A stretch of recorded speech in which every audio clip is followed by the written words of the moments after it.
I'm just going to start off with a little bit of a mihi, just to settle my nerves. So, tēnā koutou, ko tua wharepapa te moanga, ko maitai te awa, going ahead, back. Ko Bridget toku ingoa, ko Head of Clinical Audit and Research ki hatu honei toku mahi. No Aotearoa ahu. Nō reira, tēnā koutou, tēnā koutou, tēnā koutou katoa. Kia ora, my name's Bridget, and today I'm going to give a presentation on Goodsam. And I can't really say it's my app because we've got Mark Wilson somewhere in the room here, who's the inventor of Goodsam, so yeah, we wouldn't be here without Mark. I'm just going to start off with why we need first responder and bystander apps, which I'm hopeful you guys all in the room already know this, but we'll just have a little bit of a recap on that. An overview of Goodsam, how it works in our system in New Zealand, and who are our Goodsam responders. And then a little bit of data at the end. Oh, it's got a mind of its own. A little bit of data at the end.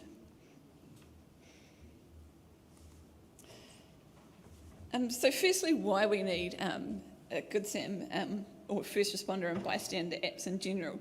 Well, primarily because our survival from out-of-hospital cardiac arrest in New Zealand is quite poor, and we sit at around 12%. Okay.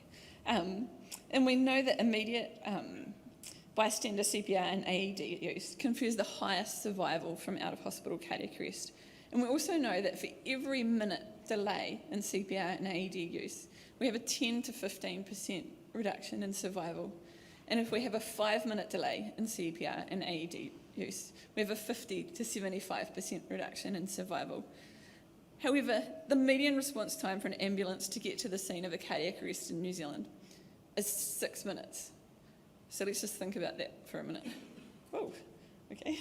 It's really speeding me through this slides. Okay, we'll carry on. So we know that the community response is critical to survival. However, a cardiac arrest may occur close to someone who knows how to help, such as your neighbour's house, at the supermarket, or at the airport, but they're unable to help because they're unaware of the event happening. So we need a first responder or bystander app to alert somebody that this cardiac arrest is occurring, and so that they know where it is and how to help. And Goodsam is such an app.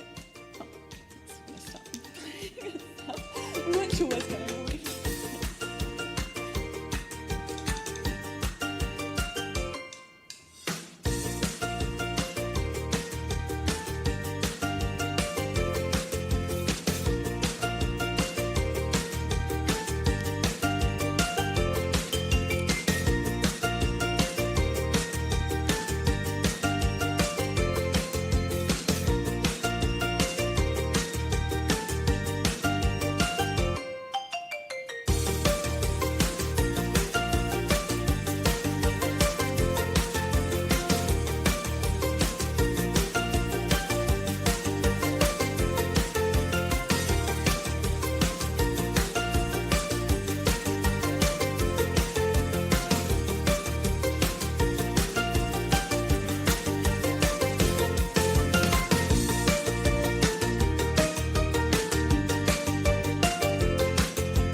hopefully my slides won't continue to run away on me.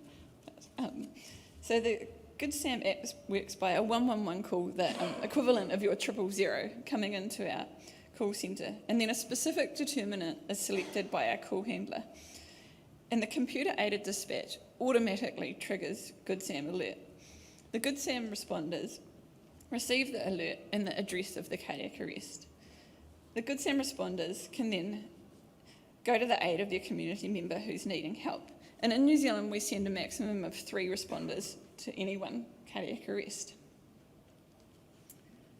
And we use ProQA determinants in our software, in our call centres, and we carefully selected specific determinants that would trigger a Goodsam response.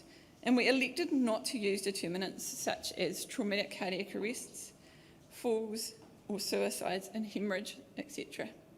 This is because Goodsam responders in New Zealand may be either medical professionals or lay members of the public. And it was considered that the potential stress of alerting a lay responder to a traumatic cardiac arrest was worse than any potential benefit of early CPR in the cardiac arrest secondary to trauma. I'm sorry, my slides keep skipping ahead. We also put in place mechanisms to stand down a Goodsam responder or to stop an alert from triggering. And the instances where a Goodsam responder would be stood down are when an address is already known to our communications centre as an unsafe address. When the address changes, this will stand down the Goodsam responder and then re-alert them to the new address. Or when the determinant changes to a different determinant that now doesn't doesn't qualify for triggering a Goodsam response. For example, if the calls are downgraded and is no longer thought to be a cardiac arrest. I'm just going to try and keep up with my slides, I think. Whoa, that's a little bit too quick.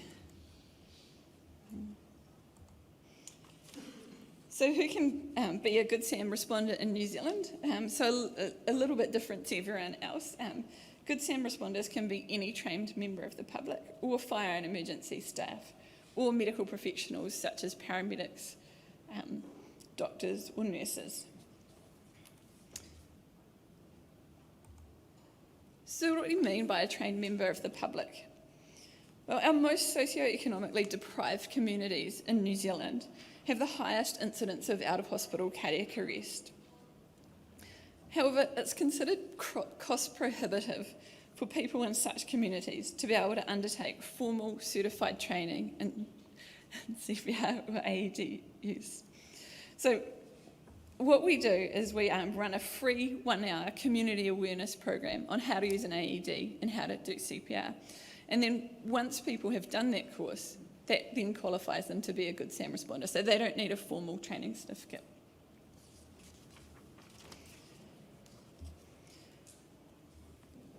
So we just verify our Goodsam responders through having a formal driver's licence or passport, so we know who those responders are. And the applicant is reviewed and either approved or not, and it takes about 1 hour a week for a member of my team to do this, and we have about 50 people or 50 members of the public sign up every week to be Goodsam responders.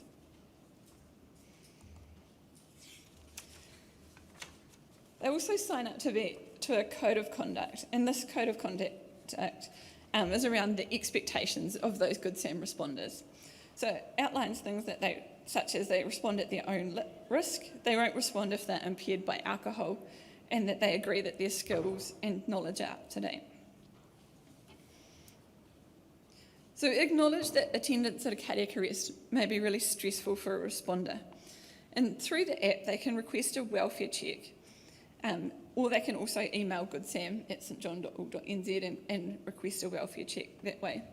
And usually we receive 1 to 2 welfare requests every week, which are followed up with a phone call from someone in our health and wellness team. And what we've found is that most people, when they request a welfare check, is that they just want to know what happened to the patient. And unfortunately, we don't have that information until 2 or 3 months down the track.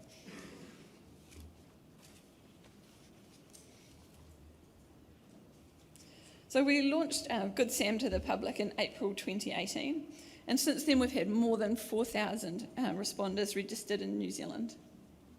And they're made up of a mix of paramedics, members of the public, and registered health professionals.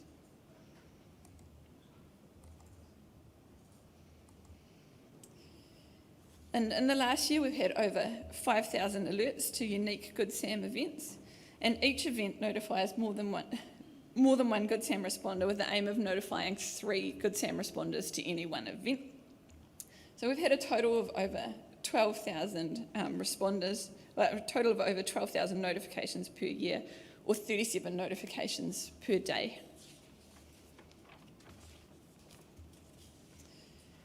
And of these notifications, 13% were accepted and subsequently, 4% were accepted and then subsequently dropped. 26% were rejected and 57% were not seen by responders.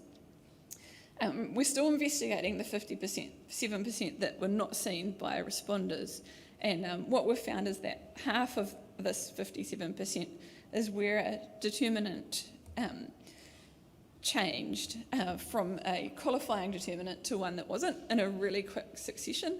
So it was basically they were triggered and then it was almost immediately cancelled. So that's why half of those people haven't seen it. The other reason why people may not have seen the alert is because they've been on shift and they haven't had the override silent mode on their phone, and they've, as part of their normal response to cardiac arrest, they've driven into an area that's within the 1K radius that triggers a Goodsam response. So in that case, our paramedic responders wouldn't have seen the event as well. But there's still a proportion that we need to investigate as to why they haven't seen those alerts. I'm just going to hand over to Dr. Andy Swain now to talk about the Wellington free data.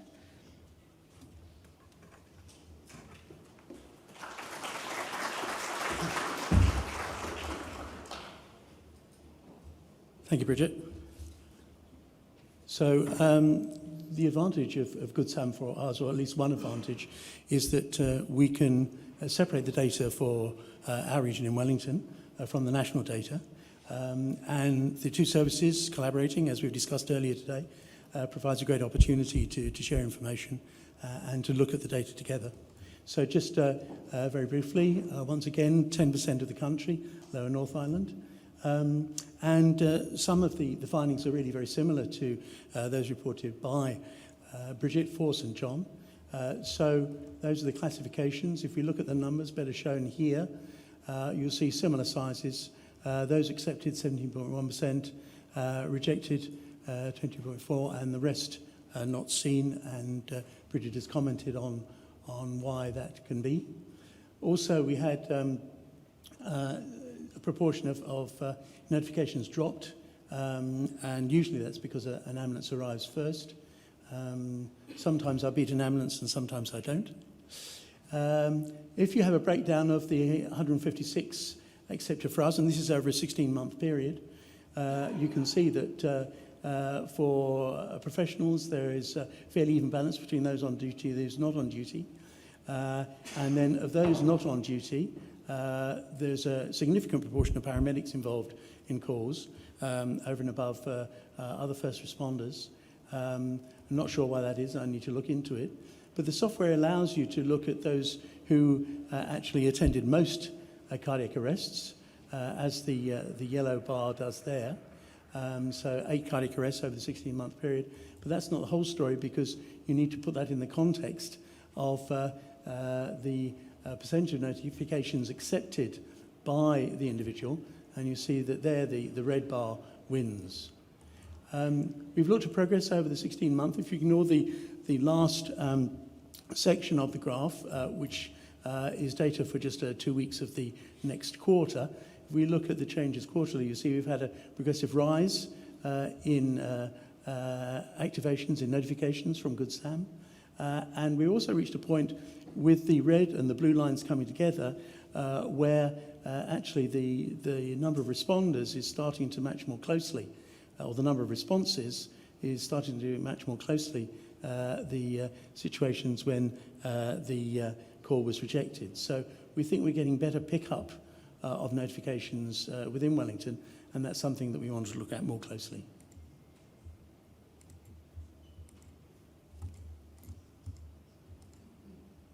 Thanks very much.